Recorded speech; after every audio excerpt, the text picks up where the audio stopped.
Welcome to the AFR Saints channel, where we provide you daily content on your favorite team, the New Orleans Saints. Do us a favor and hit that subscribe button. Be sure to leave your comments below and smash that like button. Who dat? NFL Week 1 injury reports. The first of the week are out. 3 players for the Packers. Tyler Lancaster, the defensive lineman, was limited.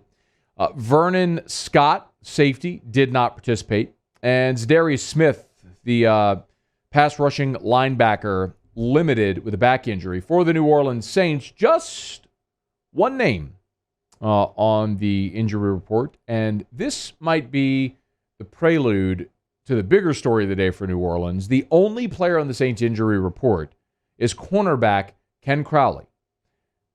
Did not participate with a hamstring injury. And we know soft tissue injuries, how sometimes they linger, and the fact that Ken Crowley is not participating with a hamstring injury on Wednesday of game week certainly is concerning. And typically, if you are not on the field by Thursday, it is hard to imagine that you're going to play on Sunday. So we will check the injury report as we move through the rest of this week. But that is certainly something worth keeping an eye on, and probably one of the reasons we saw this news today. The New Orleans Saints have agreed to, according to Ian Rappaport, agreed to a trade with the Houston Texans that will bring cornerback Bradley Roby to the Saints. Now, there is one little caveat that's worth throwing out there. Bradley Roby is currently serving a 6-game suspension for violating the league's policy on performance-enhancing substances. He's already served 5 games, so he's got 1 more to go. So even if Ken Crowley isn't available this weekend, neither is Bradley Roby because he's suspended for 1 more game. But the Saints here have made this deal to trade for Bradley Roby, and it has been something that we have talked about quite a lot this offseason, what the Saints were going to do to address the need at the number 2 corner opposite Marshon Lattimore. Now, clearly, one gigantic question seems to have been answered so far. We all operated under the assumption that Marshon Lattimore was going to face a suspension. And that was in many ways going to dictate the manner in which the Saints handled the cornerback position this offseason. To date, Lattimore still isn't suspended. So he'll be out there Sunday, barring something unforeseen, against Devontae Adams. So it's a gigantic challenge, no question, but having Marshon Lattimore out there is a gigantic answer to a massive question for this team. Specifically with Bradley Roby, I like this for a lot of reasons. I'll get to why, but first and foremost, my biggest takeaway from this news, really in part, all of the news involving the Saints cornerback position this offseason, is y'all better hold on to Marshon Lattimore with a death grip. I mean, like riding a bull. If you're a cowboy and you got that, are they reins? If you're riding a bull, are they reins? You hold on to those reins, you don't dare let go. Do you realize how hard it is to land a number 1 cornerback in the NFL? Look at what the Saints tried and failed to do this offseason. They tried to move up in the NFL draft to get either J.C. Horn or Patrick Surtain. Couldn't do it. They tried to engage the Dolphins in conversations about Xavier Howard. Couldn't land him. There were reports about the Saints pursuing both Stephon Gilmore and Shaun Wade from the Patriots. Patriots kept Gilmore, ultimately traded Wade to the Ravens. It is really, really hard to get a number 1 cornerback in the NFL because the most valuable positions in the NFL are quarterback and the guys that protect and affect the quarterback. The left tackle, edge rushers, number one cornerbacks. It is really, really hard to get any of them. So when you get one, you hold on like hell. You have one in Marshawn Lattimore, and this exercise this offseason should have completely and definitively ended any question as to whether or not the Saints would extend Marshawn Lattimore. They just have to at this point. Now, Roby is undeniably an upgrade over anything New Orleans has. I'm not going to sit here and tell you that Bradley Roby is a legit number one lockdown corner in the NFL, but you don't need one. You have one in Marshawn Lattimore. What you need is the guy to play opposite him. What you need is Eli Apple. What you need is Janoris Jenkins, and you got the guy in that mold now with Bradley Roby.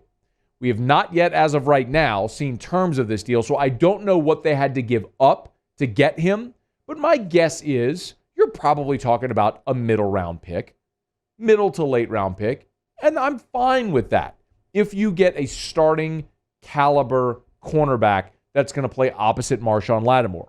It's also worth noting that Roby, this year, his deal, he's going to make just about $10 million,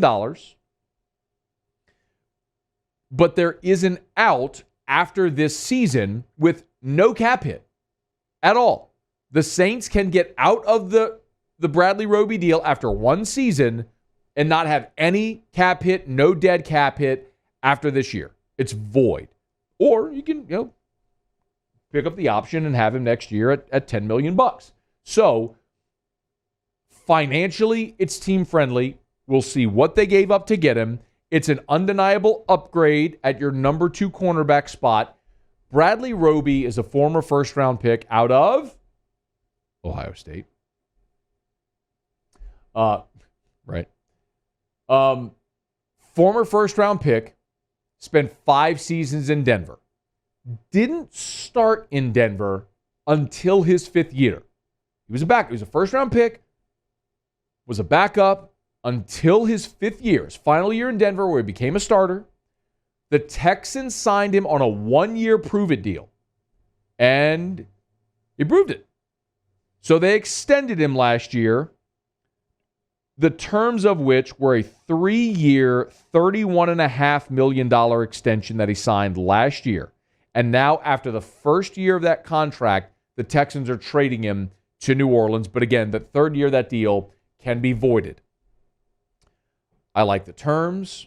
I like the player. I like his role. And I like the fact that he is better than any other option you have. In Houston, Bradley Roby had to be a number 1 on a very bad football team, on a very bad defensive football team. I don't believe he's a number 1. I don't think he was last year. I don't think he's going to be this year. He's not going to need to be. But can you play him opposite Marshawn Lattimore and get better results than you would with Ken Crawley or Desmond Tre'Quan? Yeah. Tre'Quan 2 years ago might have been the same guy. Tre'Quan had a really good run in Atlanta. But 2 years ago, he just fell off the table.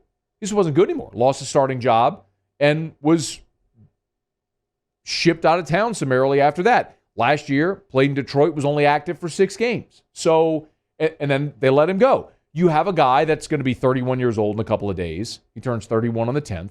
So he's just at the end of his career.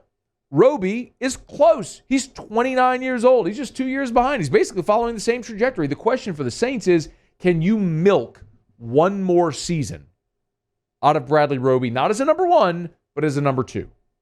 And if you can, fantastic, because that allows everybody else to fall into place. That allows C.J. Gardner-Johnson to stay in his nickel safety role. That allows P.J. Williams to be a dime back. It allows everybody to play the role that they're very comfortable in if Roby can play at a level similar to what you got recently from Janoris Jenkins and before him, Eli Apple. If he can do that, everything else kind of works. So I get it. I like what the Saints did here. The big question, of course, is what do they give up? As of right now, we don't know that, but my guess is it's a middle to late round pick and I'm okay with that. I'm okay giving up a middle to late round pick for a guy that's going to be a starting caliber NFL player for you opposite Marshawn Lattimore. And if Lattimore misses any time, he recently has been a number one, and he can slide over, and then you put Tre'Quan or Crowley in there if absolutely necessary. But here's hoping he stays healthy and plays really well. So let's see what the Saints gave up. But overall, this is not the gigantic splash that we all hoped for or expected at some point this offseason,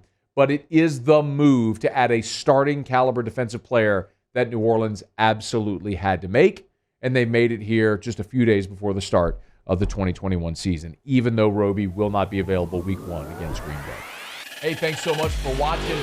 Please leave your comments. I love to interact, and be sure to hit the red subscribe button below.